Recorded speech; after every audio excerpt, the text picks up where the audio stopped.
Okay, AQA, geography, GCC case study, blah, blah, blah. Paper one, challenge of natural hazards, and this one's quite obvious. The spec wants a tropical storm to show its effects and responses. And I'm going for the one from the textbook, of course, Typhoon Haiyan, tropical revolving storm effects and responses. A little bit of what it looks like. So these are the Philippines, and the track of Typhoon Haiyan went from what side is that? I'm looking at the back, anyway, east to west. And you can see it went straight across the main islands of the Philippines. All the Philippines are very low-lying islands, especially these islands in the central part. You can see on the slightly bigger scale down here that we're talking about from the Pacific across out towards and eventually up into mainland China. So that's a track of the hurricane. So the Philippines consists of a group of islands. We know in South China Sea, it says there. The country regularly suffers from large typhoons, and they usually move in this direction, and they happen every year in the season. This is the fourth most intense tropical cyclone ever observed. Okay. The effects and the responses, standard model, it wants to do effects and responses.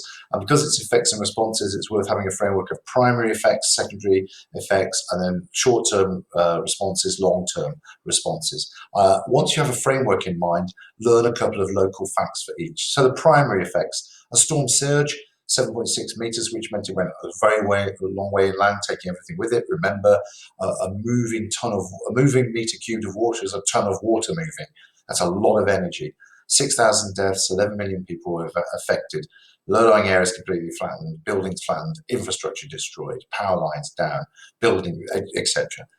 Secondary effects, destruction of the infrastructure and roads meant that there were problems in crop production and distributing crops, which meant there was both a loss of income plus a mid-term hunger issue that people couldn't rely on their own crops because they couldn't get them. Okay, so yes, everything was destroyed, but the fact that they couldn't then be harvested and distributed is a secondary issue. 6 million workers in the Philippines affected by a loss of income. They couldn't work. There was nowhere to work. So those that couldn't get onto their land or couldn't harvest their products but exchanged their labour for money to buy food, their jobs were gone as well. So 6 million workers lost. 30,000 fishing boats were destroyed. The storm surge just blistered them into loads of pieces of shrapnel, leaving those people not even to go and catch their own fish for themselves. And schools and hospitals were damaged, so there was a long-term social and economic effect.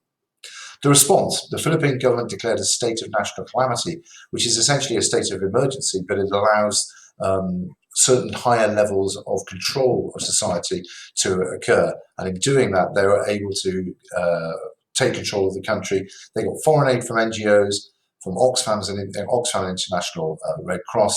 Although it arrived, it was almost impossible to get around because of the destroyed infrastructure. Long term, 6 months, it took time to get some of the places going. Economic activity severely impacted, and the government did, though, positively set up the DRR, disaster risk reduction, and the climate change adaptation. These three things meant that now there should be greater resilience in the Philippines. Reread the resource. Good luck.